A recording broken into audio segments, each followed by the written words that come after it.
నెల్లూరు జిల్లాలో rowdy sheeter ఓ మహిళ రాసలీలల వ్యవహారం ఇప్పుడు హాట్ టాపిక్ గా మారింది. రౌడీ షీటర్ శ్రీకాంత్ వీడియోలు సోషల్ మీడియాలో తెగ వైరల్ అవుతున్నాయి. జిల్లా సెంట్రల్ జైలులో జీవిత ఖైదీగా ఉన్న శ్రీకాంత్ హాస్పిటల్లో ఓ మహిళతో సన్నిహితంగా ఉన్న వీడియోలు నెట్టింట చక్కర్లు కొడుతున్నాయి. అనారోగ్యంతో ప్రభుత్వ హాస్పిటల్కి తీసుకొచ్చిన సమయంలో మహిళ సన్నిహితంగా ఉన్నట్లు ఈ వీడియోలో కనిపిస్తోంది.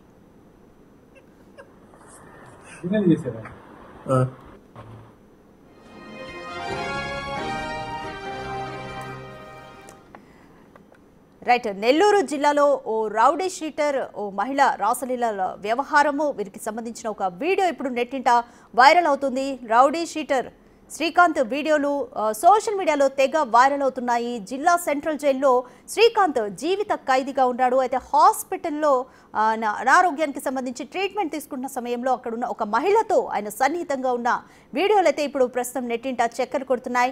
అనారోగ్యంతో ప్రభుత్వ హాస్పిటల్కి తీసుకొచ్చిన సమయంలో ఆ మహిళతో సన్నిహితంగా ఉన్నట్టుగా కూడా ఆ వీడియోలో స్పష్టంగా కనిపిస్తుంది. అయితే పోలీసుల అదుపులో ఉన్న సమయంలో మహిళతో సన్నిహితంగా ఉండడంకి సంబంధించి సర్వత్రా కూడా విమర్శలు అయితే వస్తున్నాయి. రౌడీ షీటర్ శ్రీకాంత్ కు పోలీసులే సహకరిస్తున్నారా అన్న ఆరోపణలు కూడా వస్తున్నాయి. అయితే సోషల్ మీడియాలో వైరల్ అవుతున్న వీడియోలపైన పోలీసులు అయితే ఇప్పటి వరకు స్పందించలేదు. దీంతో పోలీసుల సహకారంతోనే ఈ ఘటన జరిగి ఉంటుందా అంటూ కూడా సోషల్ మీడియాలో నెటిజన్లు అయితే క్వశ్చన్ చేస్తున్నారు. ఇంత ధైర్యంగా నిబంధనలను అతిక్రమిస్తుంటే జైలు అధికారులు పోలీసు అధికారులు ఏం చేస్తున్నారంటూ కూడా నెటిజన్స్ ఆగ్రహం వ్యక్తం చేస్తున్నారు.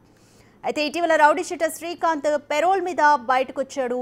రౌడీ షీటర్ పెరోల్ విషయంలో ఆ మహిళనే చక్రం తిప్పిందంటూ కూడా జోరుగా ప్రచారం అయితే సాగుతుంది. ఇదే మ్యాటర్ ప్రభుత్వ పెద్దలకు కూడా తెలియడంతో రౌడీ షీటర్ శ్రీకాంత్ పెరోల్ను వెంటనే పోలీసులు రద్దు చేశారు. పెరోల్ రద్దు కావడంతో శ్రీకాంత్ను మళ్లీ జైలుకు తరలించారు. మర్డర్ కేసులో రౌడీ షీటర్ శ్రీకాంత్ జీవిత ఖైదు శిక్షను అనుభవిస్తున్నాడు. శ్రీకాంత్ వైద్య పరీక్షల నిమిత్తమే హాస్పిటల్కి వచ్చిన ప్రతిసారి కూడా ఆ మహిళతో రాసలీలు నడిపినట్టుగా కూడా ఆరోపణలు వస్తున్నాయి. ఇప్పటి వరకు వీళ్లపై అధికారులు చర్యలు తీసుకోకపోవడంతో విమర్శలు వస్తున్నాయి. మరోవైపు ఆ మహిళకు పలువురు పోలీసు అధికారులు రాజకీయ నాయకులతో సంబంధాలు ఉన్నట్లుగా కూడా ప్రచారం జరుగుతుంది. గత వైసీపీ ప్రభుత్వ హయాంలో ఆ మహిళ పోలీసుల్ని కూడా శాసించినట్లు ఆరోపణలు వస్తున్నాయి. కూటమి ప్రభుత్వంలోనూ పోలీసు శాఖతో ఉన్న సంబంధాలతో మళ్లీ చక్రం తిప్పుతోందంటూ ప్రచారం అయితే సాగుతోంది.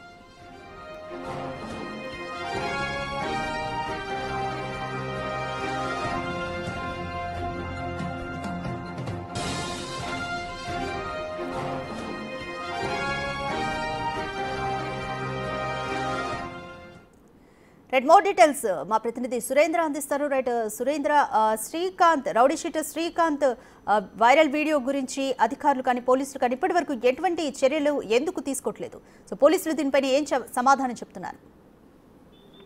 అయితే రాధిక, నెల్లూరు జిల్లాలో ఇటు రౌడీ షీటర్ గా ఉన్నటువంటి వ్యక్తి ఓ మహిళ వీడియోలు అయితే జిల్లా వ్యాప్తంగా ఈ యొక్క హల్చల్ అవుతున్నటువంటి విషయంపై హాట్ టాపిక్ గా మారింది. ఏదైతే జిల్లా సెంట్రల్ జైల్లో జీవిత ఖైదీగా ఉన్నటువంటి గూడూరుకు చెందినటువంటి ఓ వ్యక్తి, అదే విధంగా ఓ మహిళ మధ్య జరిగినట్టు వీడియోలు ఏవైతే ఉన్నాయో ఇవంతా కూడా కలకలం రేపుతున్నటువంటి నేపథ్యంలో ఈ యొక్క రౌడీ షీటర్ సంబంధించి అతనికి అనారోగ్యం ప్రాబ్లమ్స్ ఉన్నటువంటి నేపథ్యంలో అతన్ని ఆసుపత్రికి తీసుకొస్తుంటారు. తీసుకొచ్చినటువంటి నేపథ్యంలో అక్కడ పోలీసులు అదేవిధంగా సెంట్రీ వీరంతా కూడా అక్కడ ఉండటం జరుగుతుంది. కానీ అక్కడ జీవిత ఖైదీగా ఉన్నటువంటి ఓ హత్య కేసులో ఉన్నటువంటి నిందితుడు ఆ యొక్క హాస్పిటల్కి వెళ్ళేటువంటి సమయంలో వారికి సిబ్బందిని కల్పిస్తారు భద్రత కోసం. కల్పించినటువంటి భద్రత కూడా వారికి ఎలాంటి అపాయం జరగకుండా వారిని జాగ్రత్తగా హాస్పిటల్కి తీసుకెళ్లి వారిని మళ్ళీ జైల్లో వదిలిపెట్టాల్సినటువంటి పరిస్థితి ఉంటుంది. అయితే అక్కడ ఎవరు కలిసేదానికి కూడా అవకాశం ఉండదు. కాకుంటే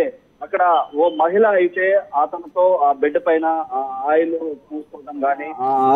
పూసుకోవడం కానీ అక్కడ ఉన్నటువంటి వీడియోలు కూడా మనం చూస్తే అర్థం అవుతుంది. ఆ యొక్క వీడియోలు చేసుకునేందుకు అక్కడ వీడియోలు తీసేందుకు పోలీసులు ఇచ్చినటువంటి పర్మిషన్ అక్కడ ఉన్నటువంటి సెక్రటరీ జైలు సిబ్బంది ఇటు పోలీస్ అధికారులు ఎవరైతే ఉన్నారో వారి నిర్లక్ష్య ధోరణి ఏ విధంగా ఉందో మనకు పూర్తిగా అర్థమవుతుంది. ఆ యొక్క నిర్లక్ష్య ధోరణి పైన అనేక మంది కూడా ఆగ్రహం వ్యక్తం చేస్తున్నటువంటి పరిస్థితి. ఆ సమయంలో ఆ వ్యక్తి నిందితుడిగా ఉన్నటువంటి వ్యక్తి పారిపోయే ప్రయత్నం చేసినా లేదా ఇంకా వచ్చినటువంటి వ్యక్తులు ఎవరైనా అతని పైన ఏదైనా దాడి చేసినా ఇంకొక విధంగా అతన్ని ఇబ్బంది పెట్టినా గానీ దీనిపైన కూడా సీరియస్ గా తీసుకోవాల్సినటువంటి పోలీసులు ఆ యొక్క మహిళ నేరుగా ఆ యొక్క రౌడీ షీటర్ నిందితుడిగా ఉన్నటువంటి జీవిత ఖైదీగా ఉన్నటువంటి వ్యక్తితో ఆ విధంగా వీడియోల్లో ఉన్నటువంటి వీడియోలు కానీ మనం చూస్తే అర్థమవుతున్నటువంటి పరిస్థితి నేపథ్యంలో ఆ యొక్క పక్కన ఉన్నటువంటి సిబ్బంది ఏం చేస్తున్నారు, ఎందుకు అంత నిర్లక్ష్యంగా వ్యవహరిస్తున్నారు అని చెప్పి పలు ప్రశ్నలు అయితే రేకెత్తుతూ ఉన్నాయి. అయితే దాంతో పాటు ఆ యొక్క రౌడీ షీటర్ కి పెరోల్ ఇప్పించే అందులో కూడా ప్రధాన పాత్ర కూడా అదే మహిళ పోషించిందని చెప్పి కూడా ఇటు ఆరోపణలు వస్తా ఉన్నాయి. ఆ యొక్క మహిళ ఇటు గత వైసీపీ ప్రభుత్వంలో ఉన్నప్పుడు ఆ యొక్క పరిచయాలతోనే ఈ పెరోల్ కూడా గతంలో తీసుకురావడం, అదే విధంగా హాస్పిటల్ కి వెళ్ళడం రావడం. మరోపక్క నెల్లూరు సెంట్రల్ జైల్లో ఉన్నటువంటి వ్యక్తి తిరుపతికి తీసుకెళ్లాల్సినంత అవసరం ఏముంది, పక్కనే నెల్లూరుకి 10-15 కిలోమీటర్ల దూరంలో ఉన్నటువంటి ప్రభుత్వ ఆసుపత్రికి తీసుకురాకుండా ఇటు నేరుగా ఆ యొక్క తిరుపతి అంటే ఇక్కడి నుంచి దాదాపుగా 120 కిలోమీటర్లు తిరుపతికి వెళ్లాల్సినంత అవసరం ఏముందని చెప్పి కూడా పలు ప్రశ్నలు అయితే వస్తా ఉన్నాయి. దానికి సంబంధించి ఈ పెరోల్ మీద ఇటీవల ఆ వ్యక్తి కూడా మనం అనుకుంటున్నటువంటి వ్యక్తి జీవిత ఖైదీ ఎవరైతే ఉన్నారో ఆ వ్యక్తి ఇటీవల కాలంలో కూడా బయటికి రావడం, ఆ బయటికి రావడానికి పెరోల్ తీసుకురావడంలో కూడా ప్రధాన పాత్ర కూడా ఆ మహిళే పోషించన్నటువంటి నేపథ్యంలో అయితే ఈ పెరోల్కి ముందు ఇక్కడ వాళ్ళు పెరోల్కి అప్లికేషన్ పెట్టుకున్నటువంటి నేపథ్యంలో ఇక్కడ తిరుపతి ఎస్పీని ఇటు హోంశాఖ సంయుక్త కార్యదర్శి వారిని అడగడం జరిగింది. ఇటు నెల్లూరు జిల్లా ఎస్పీతో పాటు తిరుపతి ఎస్పీ, అదేవిధంగా జైలు సూపరింటెండెంట్, గూడూరు పోలీసులు వీళ్ళంతా కూడా ఈ యొక్క జీవిత ఖైదీగా ఉన్నటువంటి వ్యక్తికి పెరోల్ మంజూరు చేస్తే లా అండ్ ఆర్డర్ ప్రాబ్లం వస్తుంది, శాంతి భద్రతలకు విఘాతం కలుగుతుందని చెప్పి వారు నివేదిక ఇచ్చారు. అయితే ఇచ్చిన తర్వాత ఆ పెరోల్ ను కూడా క్యాన్సిల్ చేయడం జరిగింది. మళ్ళీ 15 రోజుల తర్వాత పెరోల్ కి అనుమతినిస్తూ జీవో కూడా రావటం ఇటు గూడూరు పోలీసులతో పాటు నెల్లూరు జిల్లా తిరుపతి పోలీసులు కూడా ఆశ్చర్యానికి గురైనటువంటి పరిస్థితి. ఎందుకంటే వీరంతా కూడా ఇతను బయటకు వస్తే ఇక్కడ లా అండ్ ఆర్డర్ శాంతి భద్రతలకు విఘాతం కలుగుతుంది, పెరోల్ కి పర్మిషన్ ఇవ్వద్దని చెప్పి వారు హోంశాఖ సంయుక్త కార్యదర్శికి అక్కడికి లెటర్ రాస్తే మళ్ళీ 15 రోజుల తర్వాత ఈ యొక్క జీవో మళ్ళీ పెరోల్ ద్వారా బయటికి పంపించేందుకు జీవో విడుదల చేయడం పైన వీరంతా కూడా కంగు తిన్నటువంటి పరిస్థితి. అయితే ఇదంతా కూడా మళ్ళీ 15 రోజుల్లో చక్రం తిప్పడానికి ప్రధాన కారణమే మనం ఆ యొక్క వీడియోలో చూస్తున్నటువంటి మహిళ ఎవరైతే ఉన్నారో ఆ మహిళ దీనికి ప్రధాన కారణం అనేది కూడా మరో పక్క చర్చ సాగుతా ఉంది. అయితే ఈ చర్చ సాగుతున్నటువంటి నేపథ్యంలో ఈ మహిళకి ఎవరెవరు రాజకీయ నేతలు సపోర్ట్ ఉందా లేదా అధికారులు సపోర్ట్ ఉందా అన్నటువంటి విషయాలపైన ఆరా తీయాలి. ఇలాంటి పరిస్థితులకి పాల్పడినటువంటి పోలీసుల పైన చర్యలు తీసుకోవాలి. ఇలా మహిళ ఇంత ఎత్తున లావాదేవీలు జరపడం కానీ ఈ విధంగా పెరోల్ రద్దయినటువంటి పెరోల్ ని మళ్ళీ తీసుకురావడం, అదే విధంగా నేరుగా జీవిత ఖైదీతో హాస్పిటల్లో ఆ వీడియోల్లో ఉండడం, వారిద్దరి మధ్య సన్నివేశాలు సన్నిహితంగా ఉన్నటువంటి వీడియోలు వీటన్నిటి కూడా చిత్రీకరించడం, వీటన్నిటిపైన కూడా పలు అనుమానాలు వ్యక్తం అవుతున్నటువంటి నేపథ్యంలో దీనిపైన ఎవరెవరు ఉన్నారు, దీనికి ఎవరెవరు కారకులు, దీనికి వీటన్నిటికీ ఎవరెవరు సపోర్ట్ చేస్తున్నారంటే అంశం పైన తీవ్రంగా చర్చ జరుగుతున్నటువంటి నేపథ్యంలో దీనికి సంబంధించి వారి వెనక ఎవరెవరు ఉన్నారో అంటే అంశాన్ని కూడా బయటకు తీయాలని చెప్పి కూడా పలువురు అయితే కోరుతా ఉన్నారు. అయితే ఇటు మొత్తం మీద కూడా ఇటు నెల్లూరు జిల్లా వ్యాప్తంగానే కదా కాకుండా ఇటు రాష్ట్ర వ్యాప్తంగా కూడా ఆ యొక్క ఆ వీడియోల్లో వీళ్ళిద్దరు సన్నిహితంగా ఉన్న వీడియోలు కావచ్చు, ఆ పెరోల్కి సంబంధించినటువంటి అవన్నీ కూడా ఈ చర్చనీయాంశంగా మారటం జరిగింది. అయితే మరో పక్క రీసెంట్ గా ఈ యొక్క మహిళకి మరో